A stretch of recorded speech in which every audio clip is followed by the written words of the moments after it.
On today's episode of the Business Wingman, we are going to bring you a topic and a situation that I know most businesses really would like to get themselves towards. It's not something that's brand new, but it's not talked about all that much. And so we thought this would be a great way to tee up something that you can use to look at your existing team and say, how do I make this real in the company that I have? Stay with us.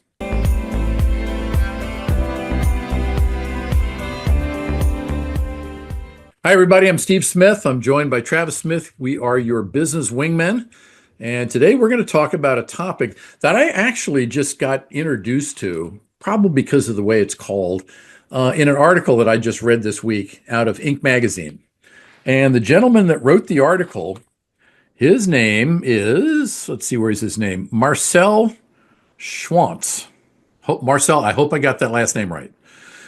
But what he was writing was something that was revealed by Steve Jobs in an interview he did back in 1985. So it kind of gives you an idea of how long this has been talked about by various people. And the whole concept is what separates high performers from everybody else that just shows up and does a job. And the crux of the article has to do with people who are self-managed.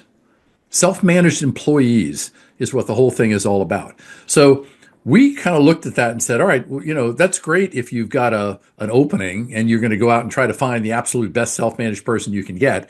But what if you got a full complement of people now and you want to make improvements in productivity and impact to your clients for the things that you provide? What can you do now with your existing team? So today's discussion is going to be how can you figure out how to make various people on your team self-managed employees? So Travis, I'm just curious, have you heard of that term before? I mean, that was a new term for me, even though it's got its roots way back in the 1950s and probably about the 1990s, people were talking about it in terms of self-managed teams. But now we're talking about individual self-managed employees. Is that something that you've heard about or read about in the past? I have. I've heard of it. I've read about it a good bit. It doesn't necessarily always show up in the form of using that phrase, right? Self-managed. The traditional way I have seen that show up is through the word ownership. Hmm.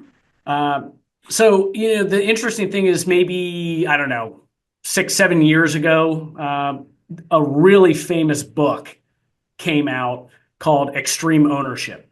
Mm. And that was by an organization called, if I recall correctly, Echelon Front.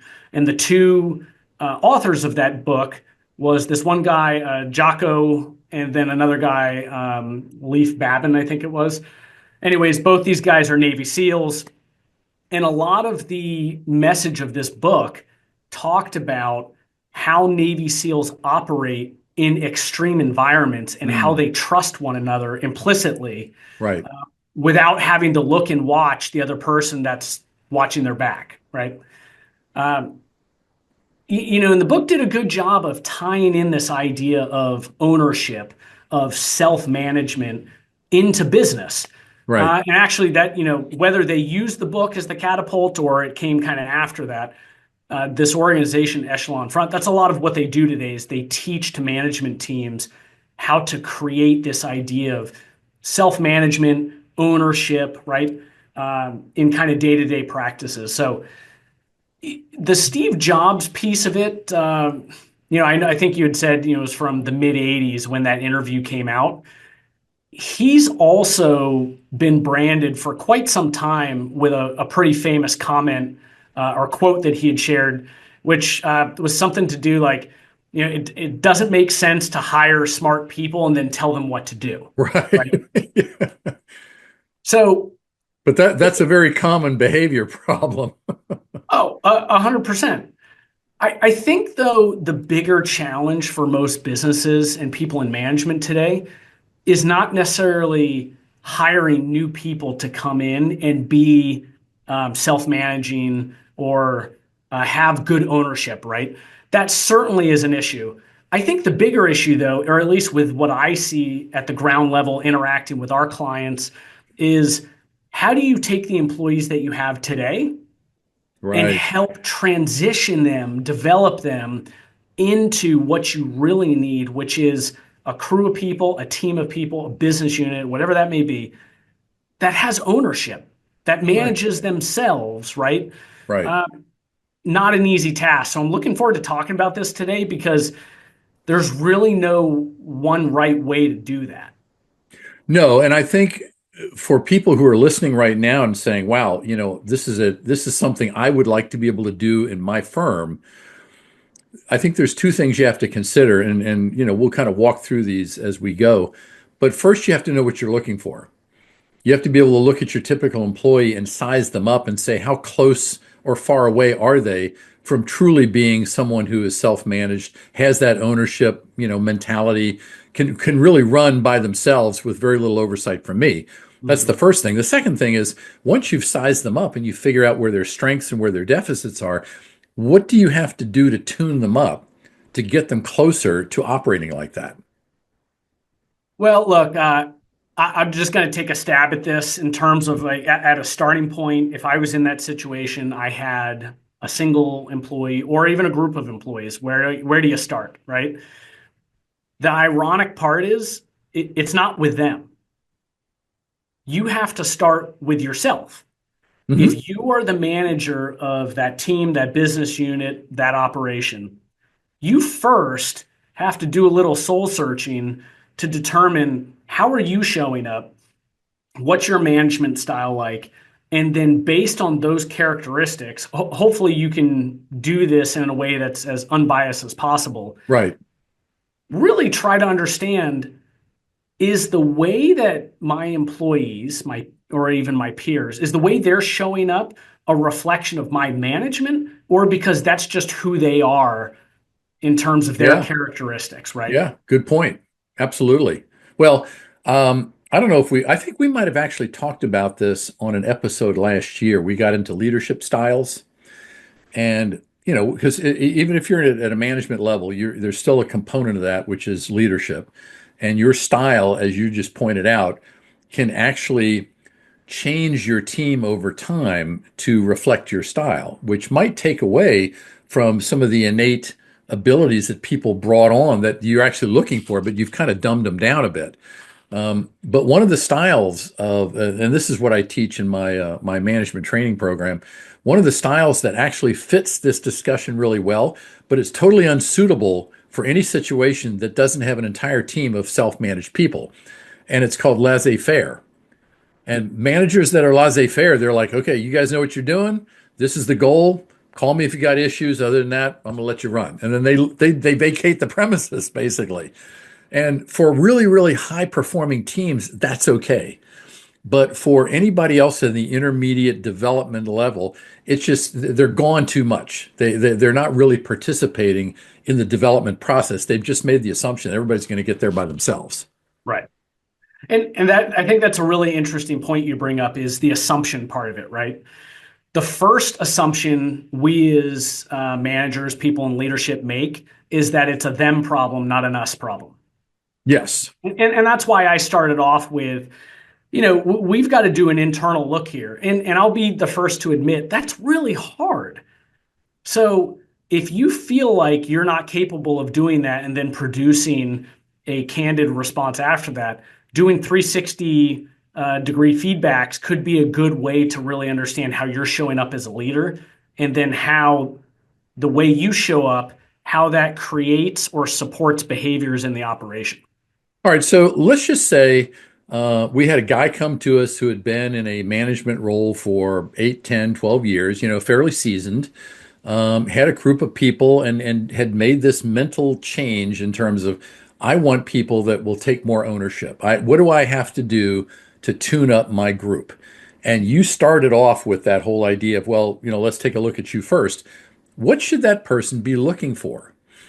What kind of things do they need to look for in themselves to make sure that they're not part of the problem that they're trying to fix?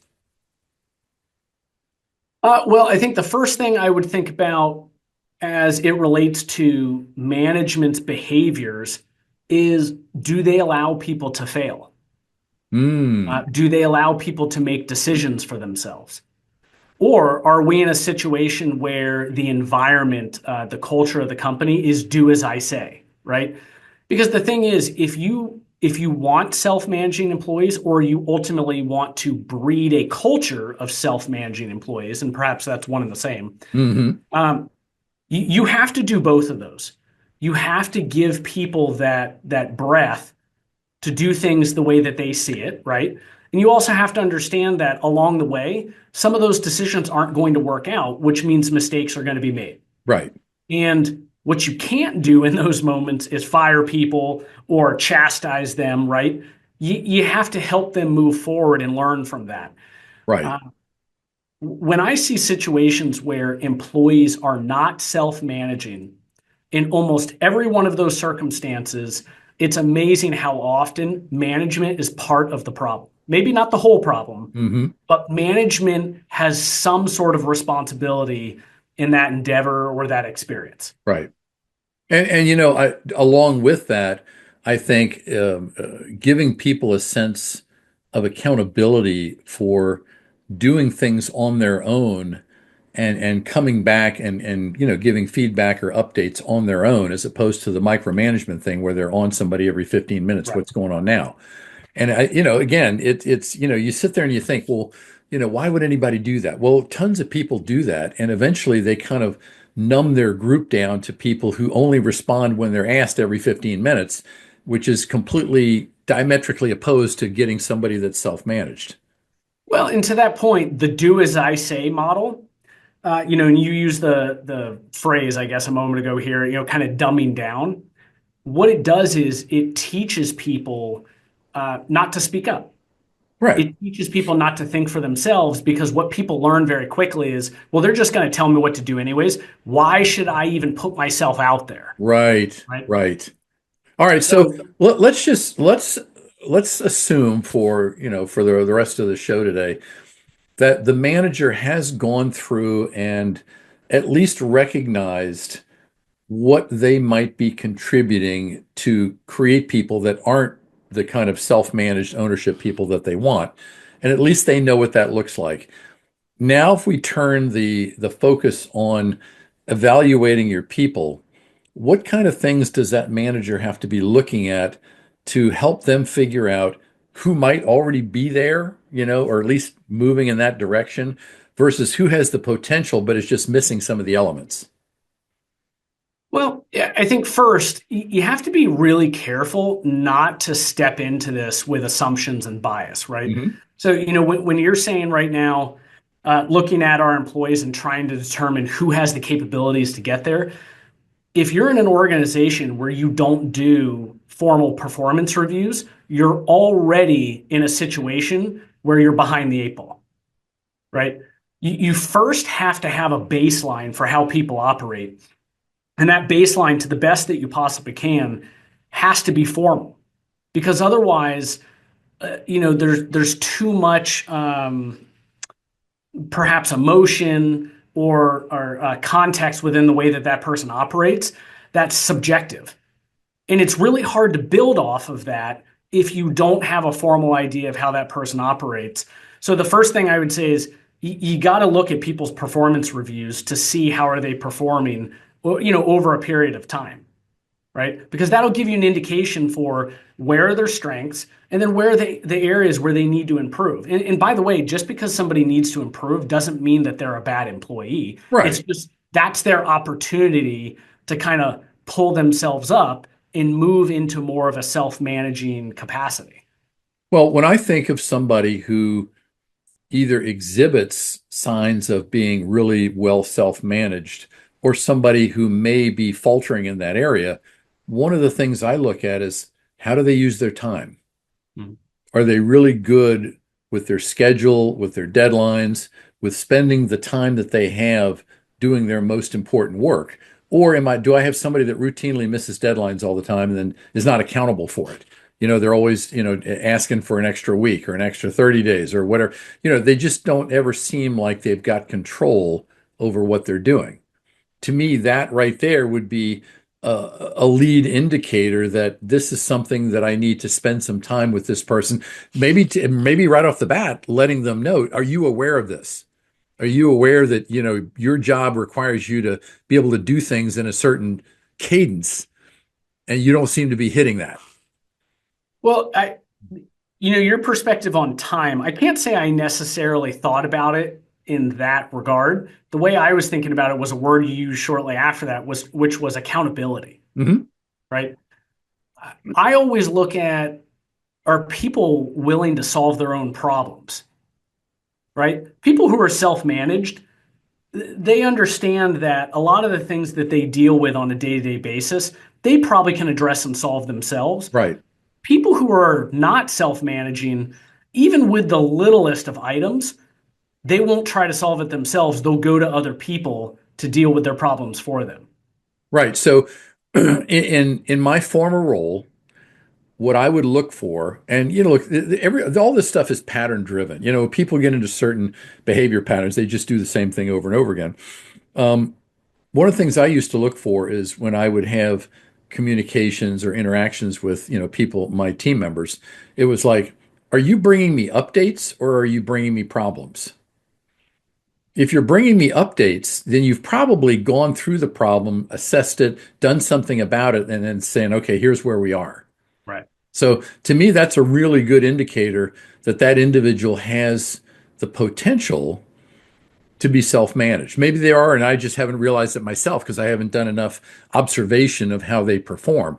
But that to me is a good indicator of somebody who has the awareness and the ownership when it comes to solving their own problems. But I like what you said right there of, are you bringing me an update or are you bringing me a problem that I need to solve for you that you've not even attempted it? Right. And I've always kind of looked at it, and I have said this to some of my employees in the past, where they come in and they have a problem. I was like, all right, well, what's your solution?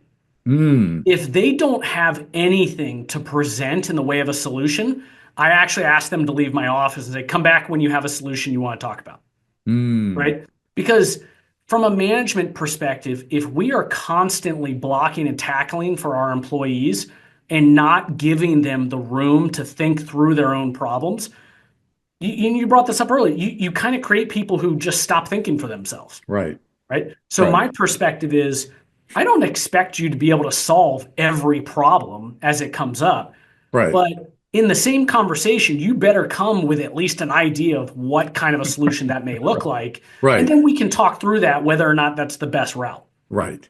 But you would be surprised, and maybe you wouldn't, at the number of, especially owners, who look at the time it takes for that kind of interaction as a waste.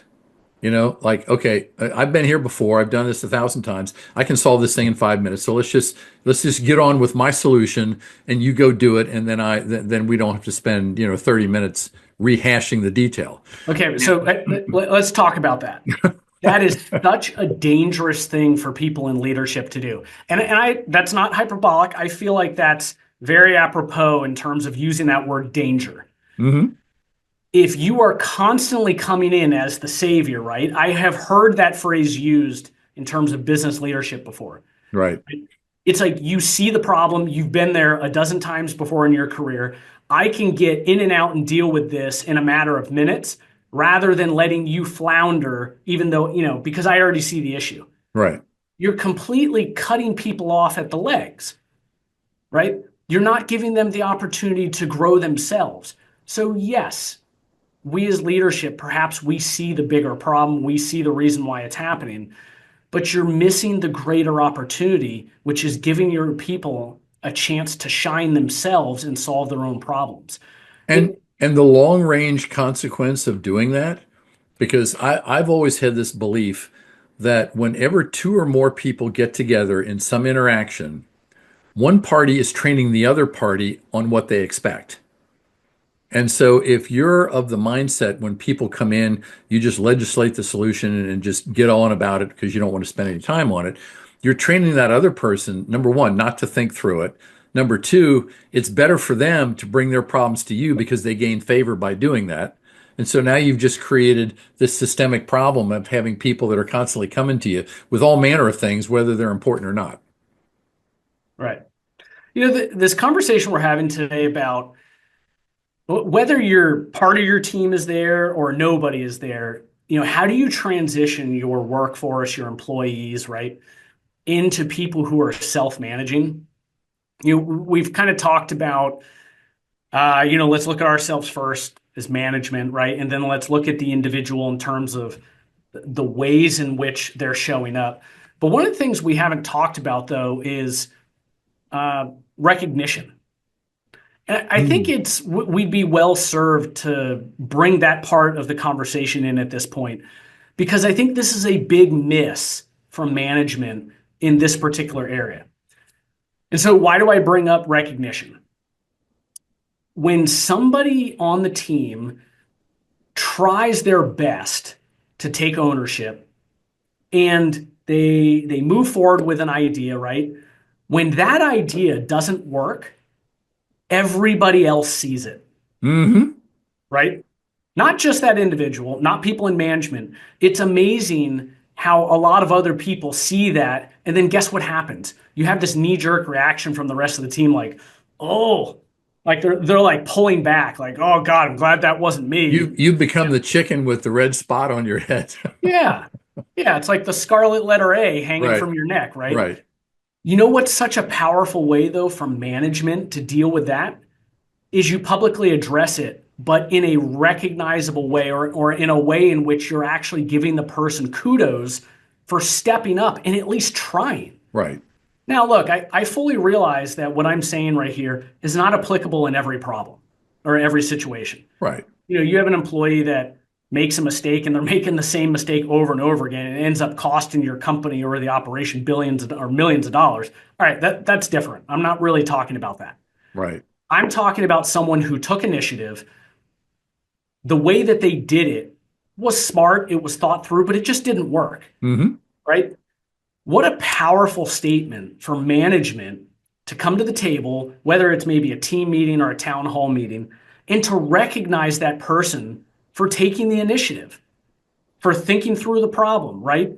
For addressing it in a systematic way. Yes. Even though it did not produce the results that maybe everybody desired, the fact that that person took that ownership and gave it a shot is really important to recognize. Well, not only that recognition for them taking that initiative, but nine times out of 10, whenever you get into something like you just described, even though the intended outcome didn't come about, you usually learn something along the way that ends up being of immense value for future endeavors, you know? And 100%. sometimes that can actually be more valuable than the outcome that everybody thought they were going to get. So yeah, by letting people know that taking that initiative and moving forward, making a decision, trying something, even if it didn't work, that's what we want. You have to do those kind of things. I agree with that. There's another thing that comes along with this whole process, right? Of recognizing people for effort, right? Uh, Especially if someone takes ownership and then it works out. Hmm. I mean, shame on you if you don't do that, meaning give that person recognition. Right.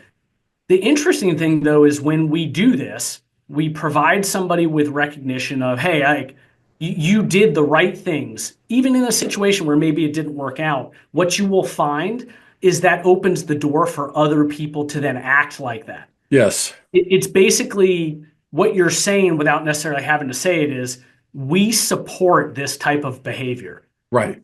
Right. Jill over here, hey, she took a gamble, but she did it in the right way, walking through the steps that she did. And the funny thing is, other people will see that, and then they will then feel encouraged to take more ownership in their own. Now, it's not going to be everybody, right?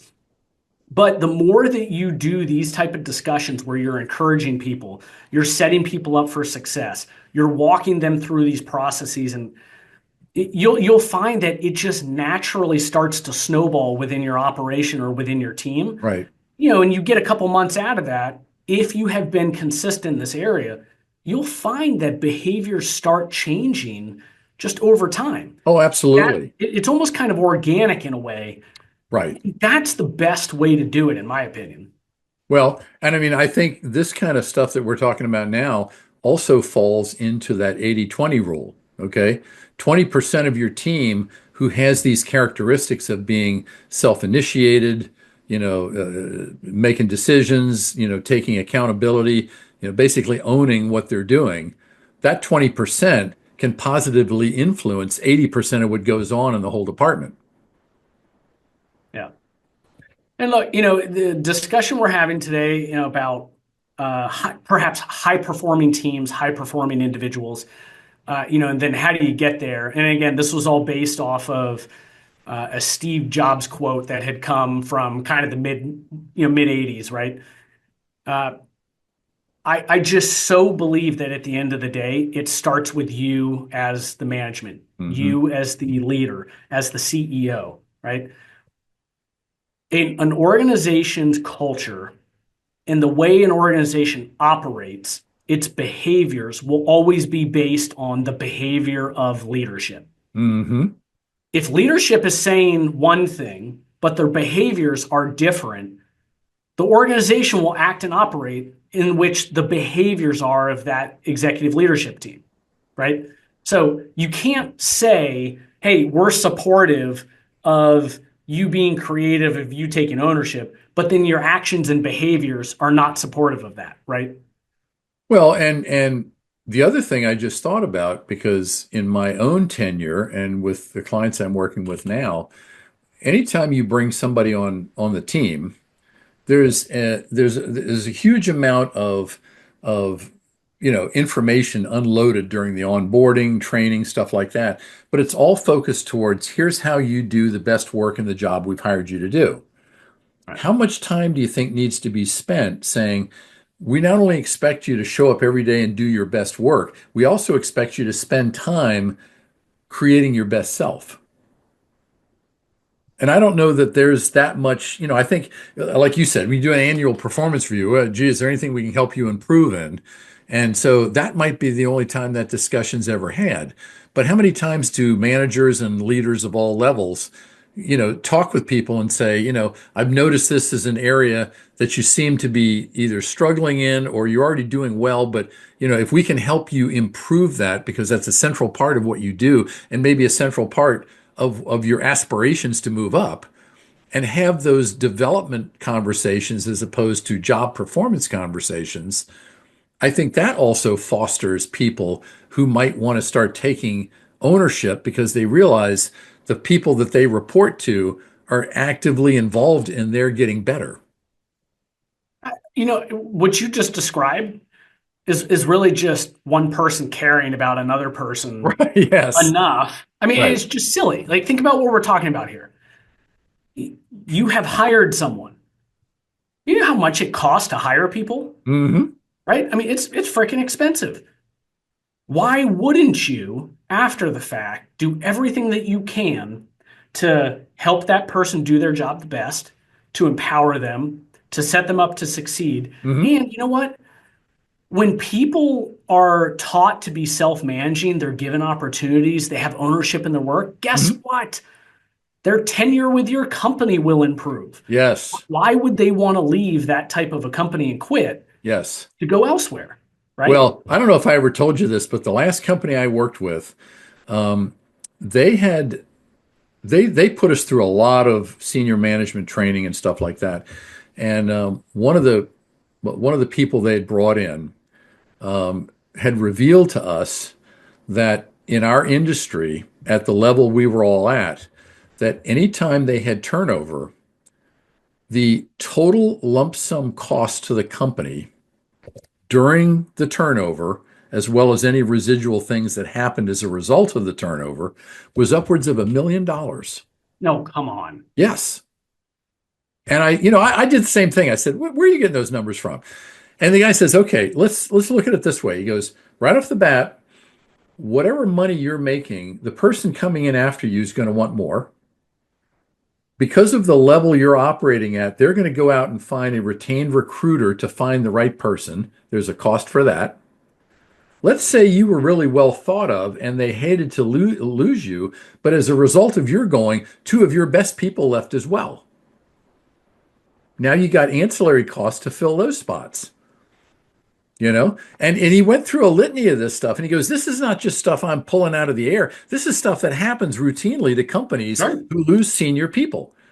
So when you start adding all this up and potential lawsuits that might come out of decisions that are made in that area, he goes, it's not difficult to get to that number. So as a company, your best strategy is to figure out what you can do to make people absolutely fall in love with the job they have and the people they're working for, so you don't go through that on a regular basis. Yeah, I guess the way that you explain it that way, that number's not impossible to reach.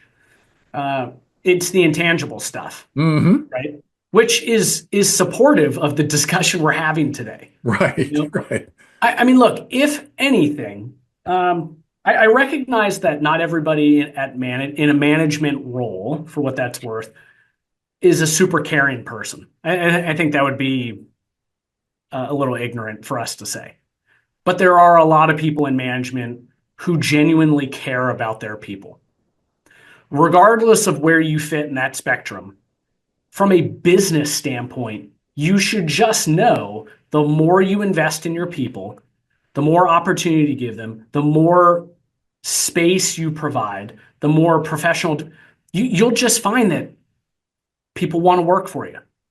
All That's right. not So, all saying right. you have Well, to so be let best me throw friends with some. them. All right. Let me throw something out based on what you just said about the whole caring thing.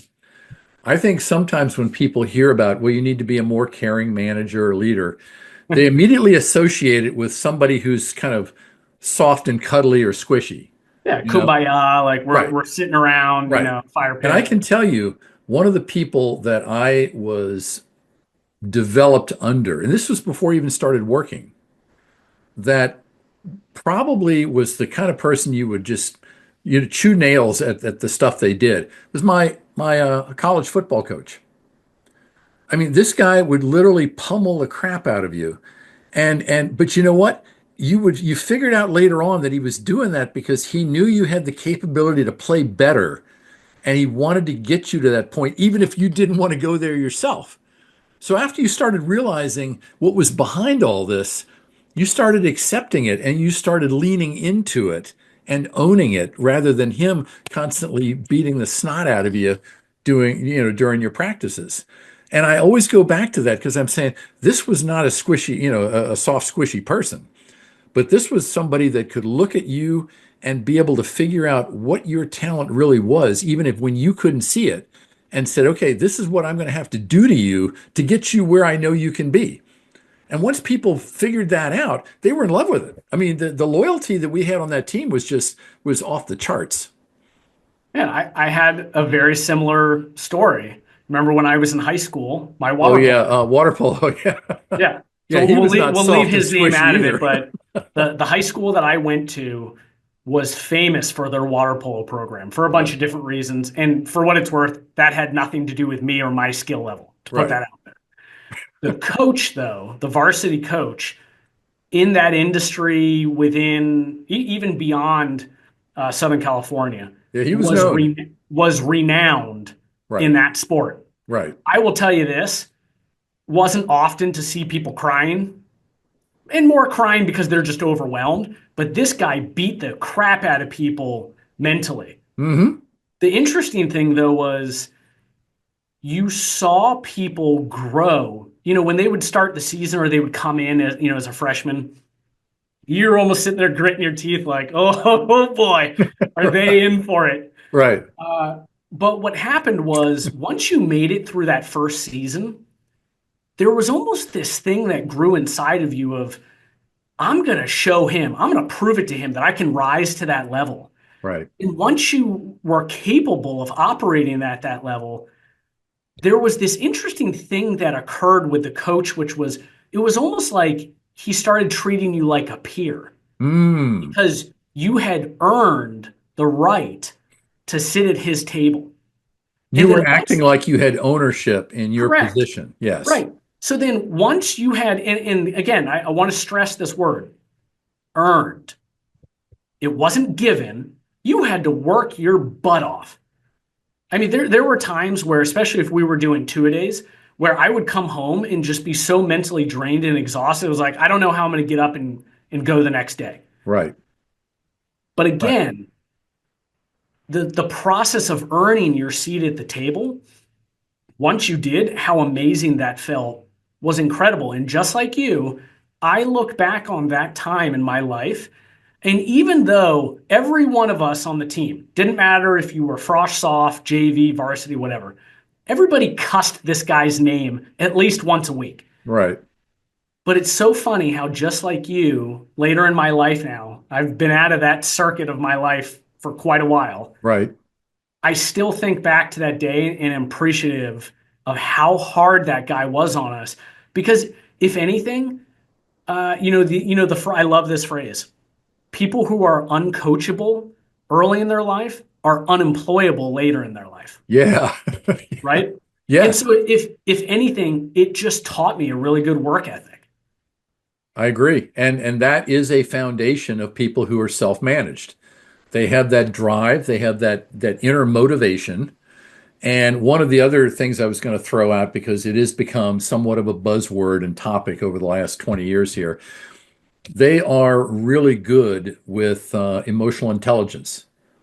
They can manage their own emotions and the emotions of people around them, and they're self-directed. They know how to create the motivation in themselves, and they're really good at that. Now, they may never have taken a course anywhere along the line about what's behind emotional intelligence. It's a second nature thing about how you treat other people, how you get through hardships, how you deal with disagreements, and that's what causes people in any kind of a team setup to be looked at as like the mentors other people want to aspire to be.